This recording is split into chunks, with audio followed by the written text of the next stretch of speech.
So one of the things that happened last week was that Michael was talking about, an article or a study about genetics related to autism. And Tango made a comment about it where she said, "Oh, well, you have to think about the rule of reduction of Diminishing. factor. No, Oh, rule of reduction of factors." And I remember as she said it, it was like, "Wow, wow, what the fuck is that?" Because that's what I want to know more about. And Julie noted it. Julie noted it and said, rule of reduction of factors. And we're like, the rule of reduction of factors.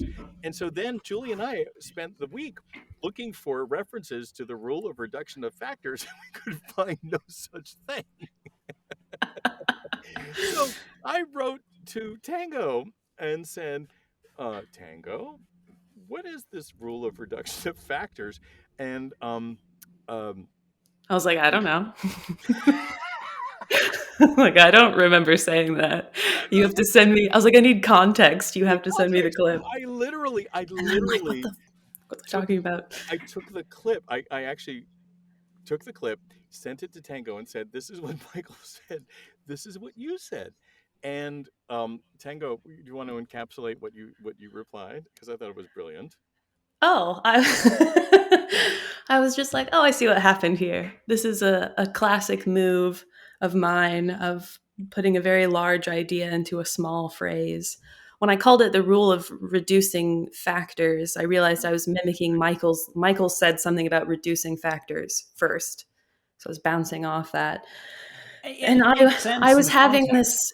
this whole meta commentary on like the philosophy of science of like why we do that. Cause like Michael Yeah. was saying, oh, it's smart that we do this. And I was kind of doing a weird like yes and like Well, it's smart up to you yeah. actually said at one point, "That's dumb."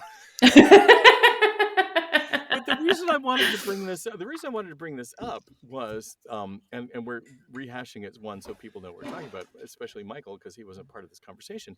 But it's funny, when I read your response in the email, which we're actually now, just so you know, so if you follow the link right now on last week's episode, if you follow the link to the rule of reduction of factor or rule of reducing factors, Did you just copy paste my paragraph? Is we that did. It's actually on the website. It's actually we're going to go right to that quote so people can read what you said,